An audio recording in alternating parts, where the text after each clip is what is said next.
Welcome back, Fantasy Fiction Fanatics. It's great to see you again, and I hope you're doing well. Today's class is going to be the start of our next series, which is the Darksword Trilogy by Margaret Weis and Tracy Hickman. We are starting, obviously, with Book 1, Forging the Darksword.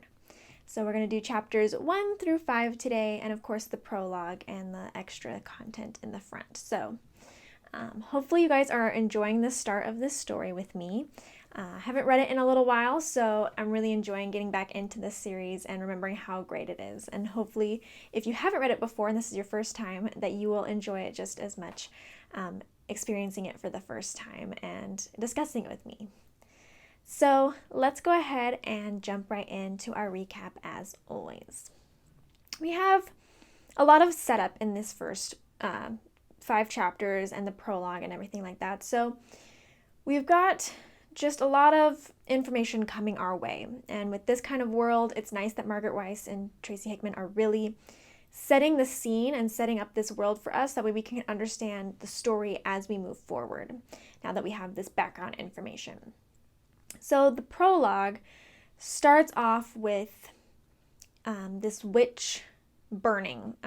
It is kind of implied that it's our world that this is happening in the fact that these two people are watching this person getting burned, and they're, the people walking around are like doing the cross, and they talk about how there are other suns out there and that maybe this is not the one they want to be under anymore. So it isn't confirmed, but it is kind of alluded to the fact that maybe this is like a witch burning from our history that they are experiencing, and that they are possibly going to be going to another world of some kind, or wanting to see if they can do that. So we see then we skip to the next part, and we see that there's a prophecy, some kind of prophecy that is passed down from bishop to bishop. And it is a prophecy about a royal child who will be born and who will be the destruction of the world. There is the whole part where, they'll be dead but be alive, and then die but live again, like kind of this cryptic message. But in the end, this royal child will bring destruction to the world. And then we start, very first chapter, with the emperor's child is born dead. They did a test and it has been born dead, despite the fact that it's screaming its head off and is very much alive in the sense of it's not physically dead, but they have considered him dead based on their test. And the Empress is so distraught that she tries to defend her child and is against the bishop, is fighting against the bishop, but she's calmed down, and the bishop ends up taking the child. Then we jump again to Saryon, who we saw at the testing of the royal child. But now he's a little kid, and he is with his dad, and he's learning about magic and learning that he has to accept the kind of magic that he has, since he won't be able to change. And we have kind of the narrator telling us a little bit about magic in general. So we kind of learn how magic is working, the different kind of stations that you can have, depending on what kind of magic you are, what they call you, and how high you are up. So we're kind of getting the background information a lot from the narrator in this chapter as well. And then we see Saryon as an adult. And he is talking to a druid at the font. And they're talking about how, hey, you're not taking care of yourself. We can tell that you're, missing all these things that you're supposed to be doing. We want to make sure you're taking care of yourself. And Saryon is just saying how he's just totally distracted with wanting to learn more, and more. He wants to be learning everything that there can be. He's making up whole entire new ways of doing magic with the math calculations that he's doing, and how to do new things, as well as how to cut down on the magic that's needed, all this kind of stuff. And he's just obsessed with learning. And that's why he's neglecting himself. And then we discover that he is breaking into the 9th Mysteries books. So he gets caught late at night trying to sneak into the 9th Mysteries portion of the library, which is the forbidden books. which does make me question why do they have the books if they're forbidden, but either way, he wasn't supposed to be there, and he was caught. And he was brought to the bishop, who told him that he's going to be forgiven and that, no harm, no foul, and asks him to describe exactly the experiences that he's having and what he saw in the books. And so Saryon relates that to him, and the bishop then tells him that he's going to have him come with him to the testing of the royal child, which is a big deal. And so he doesn't understand quite why, instead of being punished, he's getting kind of given this high honor to be able to go there. But it seems that the bishop is hoping that this will make it so that way Saryon will not be coming back to the font. And that is where we've left it from here. So again, not tons of big events or crazy things happening at this point. It's more about building the foundation of where the story is going to go. So we need this starting point, and we need to learn a little bit more about this world before the authors can then build the story from there. So we're kind of getting this background information both on the world, on Saryon, and about where we're starting off here. So we've got a lot of different things that point to the future of things that are going to happen, like that prophecy, which we already now have seen the birth of a child who is dead, and that prophecy did talk about the child being dead but alive, so it's a good indicator that maybe this child is the one that's important. And we've got a lot that we're building with the base on Saryon.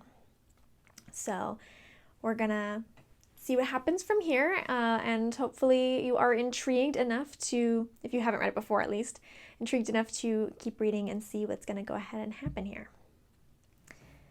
Okay, so the first thing I want to talk about, as always when starting a new series, it's most important to talk about point of view and what we are learning from this point of view and how we're capturing the story. Since, of course, point of view is going to be one of the main things for how we can discover things that are happening. Obviously without a point of view, we would not have a story at all because somebody has to tell the story.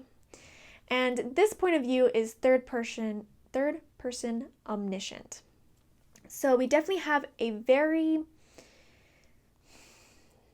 open narrator, we can truly see that is a narrator talking. It's not a character talking. It's not a character that is in the story that's narrating it. It's not, the narrator isn't very close to the characters.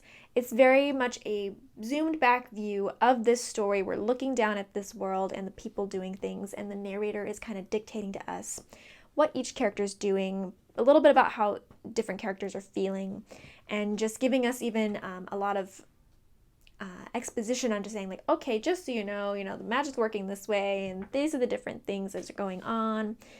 And so even it's not quite like the narrator's talking directly to us like that, saying oh, just so you know, this blah, blah, blah, blah, blah. He is at least having a lot of moments where he's just, the narrator's getting that exposition out and explaining things to us in the way that he's telling the story that's going on. So we have a very wide view of things, very wide, very much, we can understand a lot about different characters at one point. For example, when Saryon was working with the bishop or talking with the bishop, we kind of knew what the bishop was thinking that Saryon didn't catch, but then we also knew things that Saryon was thinking and feeling that the narrator was letting us in on that the bishop didn't necessarily know. So we get both viewpoints a little bit mixed in with just the overall telling of the story, which so far works really, really well. We have the ability to understand, what's happening in this world because the narrator can go ahead and explain that to us. We've got different motivations from different characters that are being pointed out, and that gives us a little bit more insight.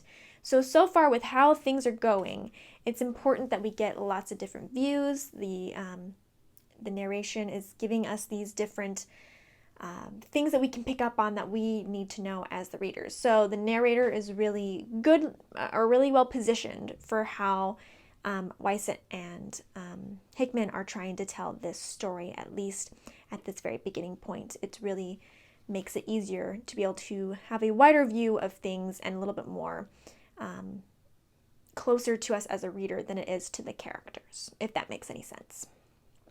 So yeah, either way, the point of view is really getting it so we can concentrate on the whole big picture instead of just on individual characters or individual things going on. And we will see how that progresses moving forward in the story. We'll see if we wish that we had a little bit more of an insider view or not. But at this point, it's working really well for explaining and setting us up everything.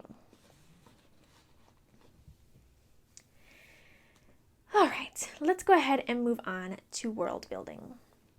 World building is very, very, very important in these first set of chapters because this world has a lot going on in it, and the fact that it's very different than our world. There might be a little bit of similarities. Obviously, it seems like they might have come from our world at that little sneak peek at the beginning. But magic is the essence of this whole entire world and everybody that's in it. So in order for us as a reader to be able to understand the story and to be able to follow along with understanding who people are and why it's important, we have to understand the magic. We have to understand the structure that the magic makes in this story. So this world is very complex, very political, very religious, has a lot of these things that are up front and present that dictate their world and how things must be done in said world. So Margaret Weis and Tracy Hickman have been like, bam, right at the front, this is how you need to understand that this world works and how people interact in this world, because otherwise we can't build a story on something that you have no idea what's going on or why it matters. So instead of having a story like Dragonlance, where the world building is kind of fed through the story, like, maybe we've got things going on and then like tidbits are dropped from characters, tidbits are dropped from the narrator, and just it's kind of building the world and putting the pieces in as they're going along. Instead, this story is like upfront, right from the beginning, is like, here's what you need to know to understand where we're at in this world and where we're going to be going. So to start off, we understand that this is not Earth. We've had this whole explanation even about them coming from a different world, using up a whole bunch of magic to get to this world. And then they've discovered that this world has a lot of magic to it. So it seems that we've come from Earth, like that little mini section at the beginning with that witch burning. And then we have transitioned to this new world that is full of magic and has a lot of magic in it, in the actual Earth itself. And everybody in this world has some kind of magical ability. The ones that don't have magic abilities are not allowed to continue existing. As they said that when someone is born without magic, they're considered dead. Because for this particular set of people, life equals magic. So that's super, super important to understand, is that without magic, you are not considered anything that's alive. And that magic must be used not to manipulate anything that's dead. You have to have everything that magic is used for must be about life. They have a whole point about it being forbidden to, cut wood, cut a tree down, cut the wood up and like build a chair or a table or something like that with it. Instead, you're supposed to take the tree as it's alive and just form it into something new, and not kill it in any way. And that magic is only meant to be used for life in general, not to manipulate anything that is not considered alive. There are 9 different mysteries, which are different types of magic that you can have, that you can be born with. Though you are born with one particular type of magic, you are either, have a lot of magic or you have very little. And depending on how much you have magic might determine your status and will determine what kind of things, abilities that you can do, and then will determine your status in this world. So the lower magic you have, the less likely that you're going to have a higher position. You're most likely going to be down on the ground doing simple tasks and simple things, having a simple kind of job. If you have a lot of magic, you're very powerful, you'll have a more higher standing in society, and you'll be doing a better, not better, but a more higher up job or a more specialized job. So magic is so important in this world. Like, everybody has it. It's a little bit the flip side of what normal, I wouldn't say what normal, that's not a good term, but what a lot of stories do, where, you've got a lot of people who are regular people, and then there's some people who have magic, and they're like the cool special people. Instead, this is the world where everybody has magic, and if you don't, you're not going to last very long. They're going to not allow you to keep living, unfortunately. So it's basically like the opposite of our world, Earth, where, we don't feel like people have magic, and anybody who we consider to have magic, like they showed back during the times when there was witch trials and things like that, is back when, in those times, if you had magic, you were considered evil. Well, in this world, you have to have magic, and if you don't, you're kind of considered evil or considered something that's forbidden and needs to be expended. Now, along with all this magic, this world is very, very tied in with the church. The church is all about, basically, church is all about magic and preserving magic and making the rules for how magic is supposed to work. So this world has everybody with magic, and the church is the main authority on all things magic, which equals basically main authority on everybody because everybody has magic. And then we do have an emperor, though. So we do have somebody who is a ruler of everybody in this particular world. At least in this section of the world, we haven't had tons of explanation of if there's multiple countries, but it makes it seem like pretty much one country or one main group of people here. And this emperor is the one who's in charge of everybody. However, they do have to still follow the rules of the church. The church is really the most powerful thing in existence. And the emperor is running the people, but he must still defer to whatever the church says is right and how they must perform certain duties. Like when a child is dead and you have to then give that child up to the church to, cleanse them and send them on their way to not live, to heaven or wherever their religion is saying that they should be going to. The Almin is who they call their god. So in general, key to this particular world at this point is the church and magic. Those are the two main things that are super, super important, at least at this beginning point. Those are the base things that we need to understand. And we have a lot of explanation about how magic works, how each person only has one type of magic, different kind of people, what their skills are, and what that allows them to do. So definitely a lot more than I can, just discuss here in this class, a lot that can be written out, in notes and dictating what each type of role is called. But in general, a lot of building of this particular society based on what we need to know for moving forward with this story. So I think it's actually really super cool to have this concept where, like I said, a lot of fantasy stories have a lot of people who don't have magic, and it's the magic people who have magic or special abilities. They are the ones that are the special people, and they're the heroes or something, extraordinary that the other people all trust and, hope that they are going to be on their side. Like, for example, Dragonlance. Not everybody can use magic. And then Rasslin can use magic, and they kind of rely on him when magic needs to be done, that he's going to go and cast those spells.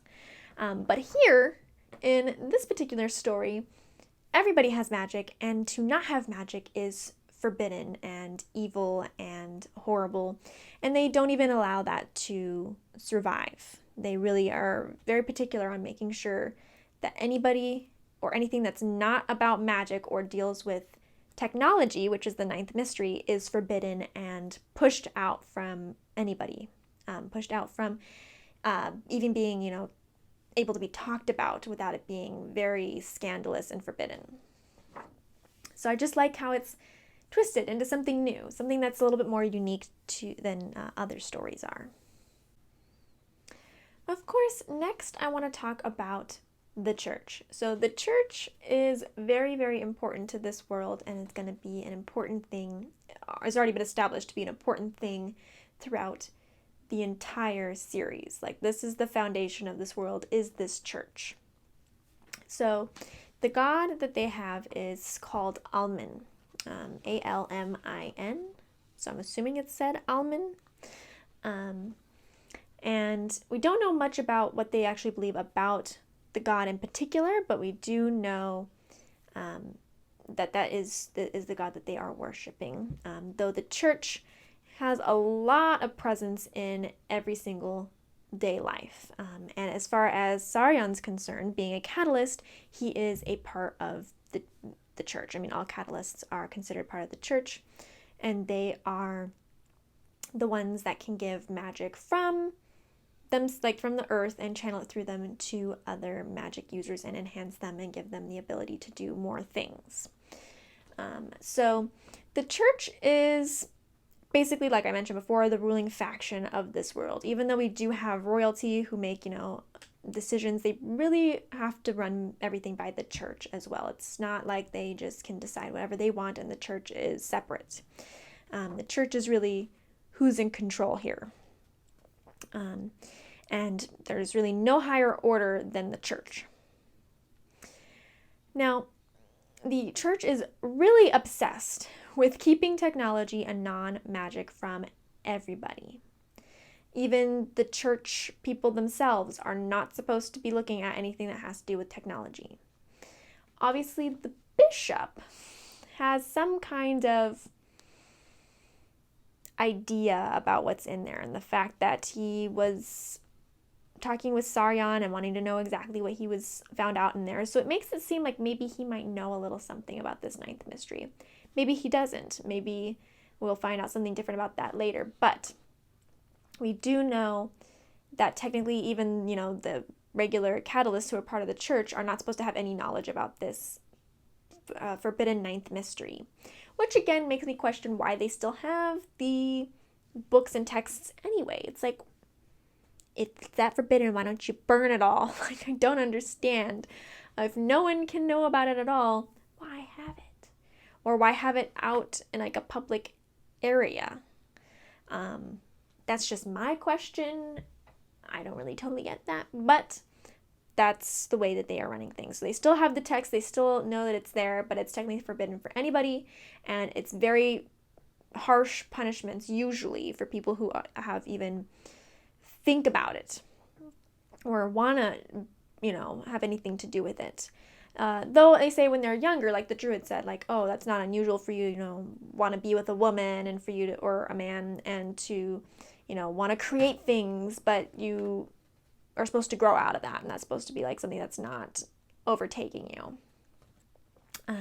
So physical intimacy is also something that's not allowed. So no physical intimacy between man, woman, or anybody else. It's strictly off the table. Any time that you want to make a child, you would end up going to the church, and they would make it happen. They would take things from both parties with magic and then implant it back in the woman to have the baby. So there's no such thing as like touching and being intimate with somebody else, especially not in a sexual manner or being kind of romantically intimate together. So that's something that's also interesting here, is they mentioned that they used to do that, but then they realized magic could do it in a way that makes it so they can choose what kind of baby that is made. So the church is very much involved in everybody's life, because not even the lower class people can have those kind of intimacies. That's considered forbidden. And we even know that one of the catalysts end up, breaking that taboo and has sex with a woman, and he ends up being condemned to the turning, which makes it seem like, based on how they kind of describe that a little bit, is that's being turned to stone and you're basically killing them. So it's a very, very harsh punishment for anybody who even tries to do that. And then we have the font, which is like where the main church is, and that's where the church stations themselves, and only very few people are even stationed there. It's very much a big honor to be there, and it's very particular on who they have stationed at the font, which is the pinnacle of all the magic that is in this world. Like, it's the most concentrated magical area. If somebody is born without magic, they're considered dead. We don't know exactly everything that happens yet with children that are dead. Maybe we'll find out more about what they're supposed to do with the royal child who was born dead. But if there's no magic, they have to go through a very specific ritual that the bishop was trying to do with this child before the empress kind of lost it and kind of destroyed all their work for it. But it's really, really important for them to do this ritual and to then, it is assumed, to dispose of the baby and make it so they will never live. Okay, and then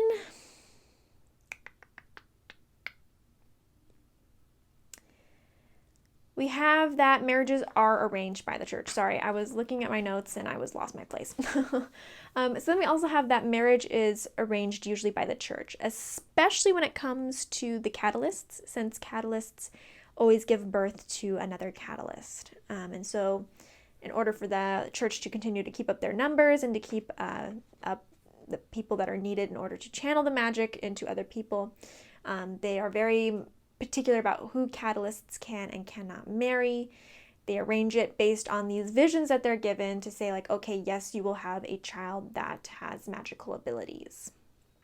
So a lot of the marriages are arranged, if not all of them, by the church and through this foreseeing that they have to match up couples. So basically, church is everything. It's very much, we can already tell that this book is going to be a lot about religion and a lot about how religion is with this particular world, like how overpowering it is. So we'll find out more about them. Obviously, we're going to find out more about the flip side of things, I am sure, as we move forward. But this book is all about how this religion is affecting this world.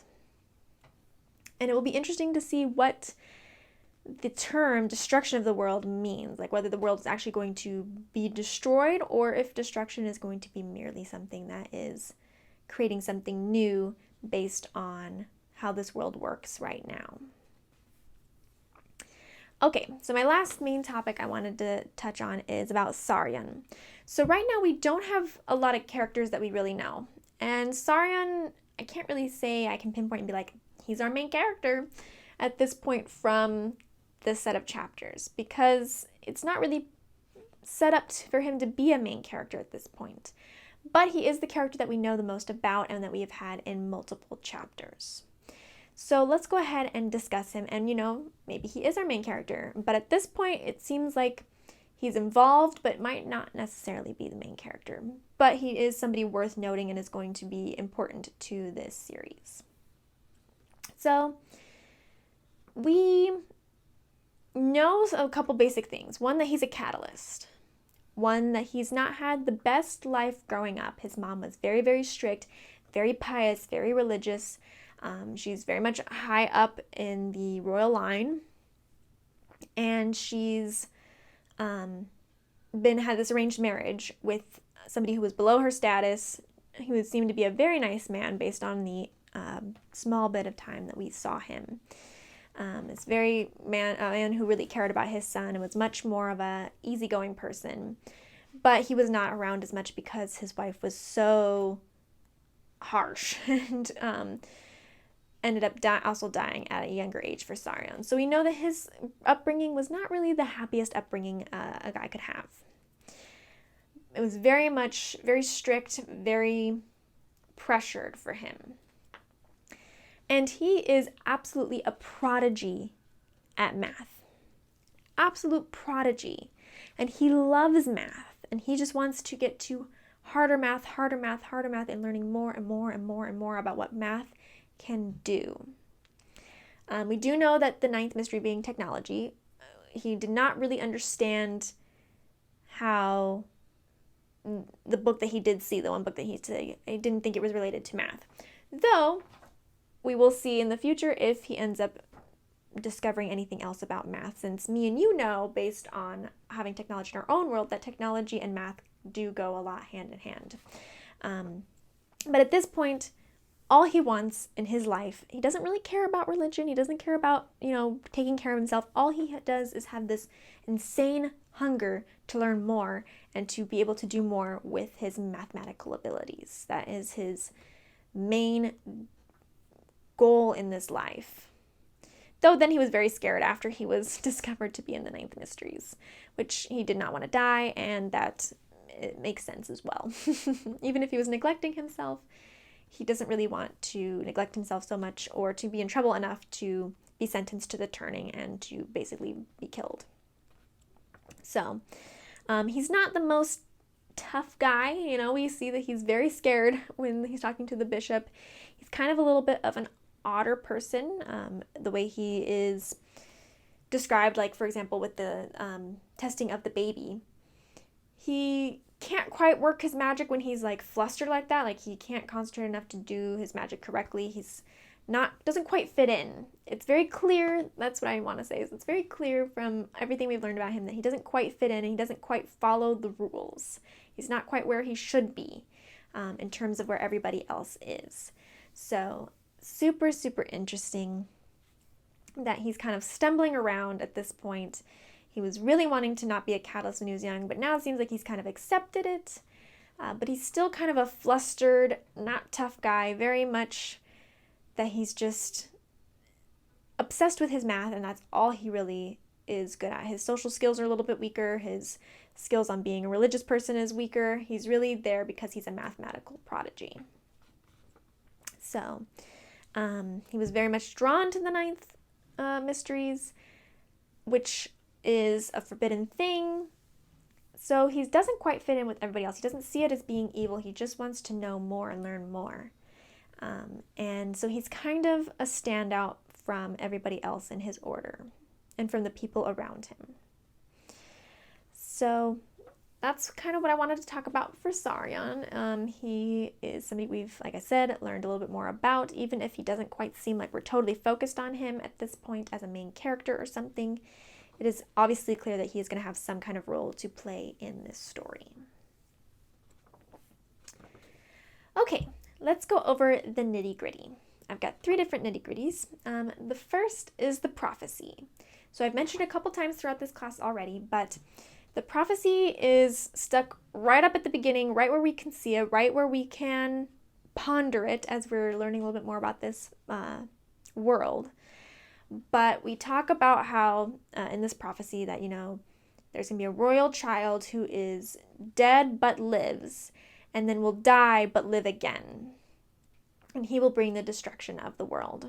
So as I mentioned previously, we don't know what that destruction means. It could be destruction of like literally wiping everybody out, or it could be destruction as in destruction of the way the world works, like the church, or maybe how the emperor's lineage or something like that. Like, it's going to be taking down whatever their structure is, a main structure for how life works. We do know kind of what it means for a child to be dead in the fact that we've had one royal child born dead.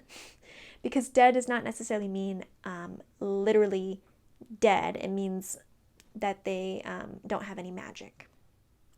So we're going to find out, hopefully, what happened to this child, and maybe this child will not be disposed of properly in the way that they normally would have done, and maybe this child will live to come back around. We'll find out.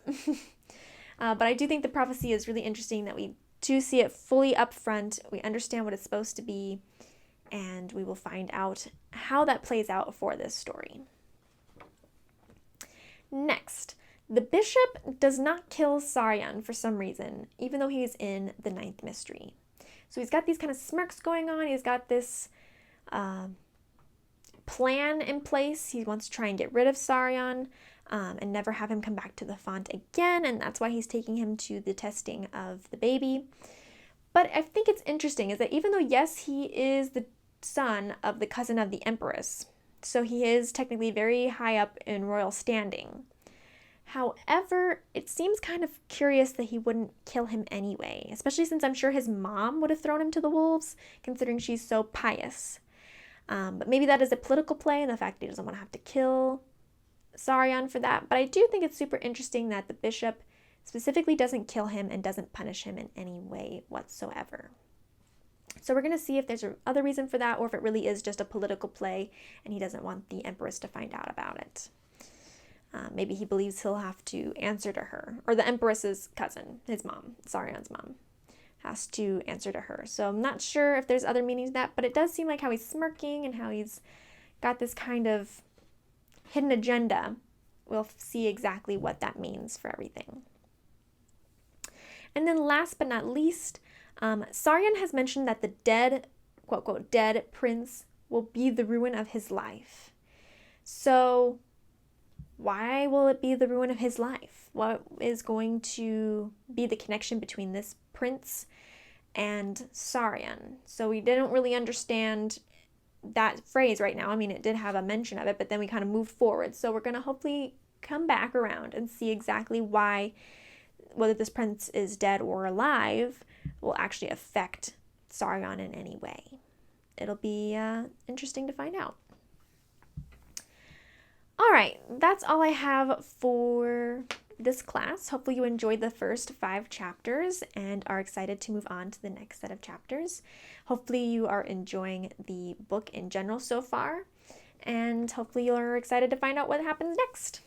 And I hope that I thought of everything that you guys wanted to talk about. If there, of course, at any point, if there's anything more you want to discuss or any way that I wasn't clear, go ahead and just let me know. I'd be happy to discuss things more with you and to bring up anything that you think was important that I missed. Before we go ahead and close out, let's go ahead and go over our trivia question.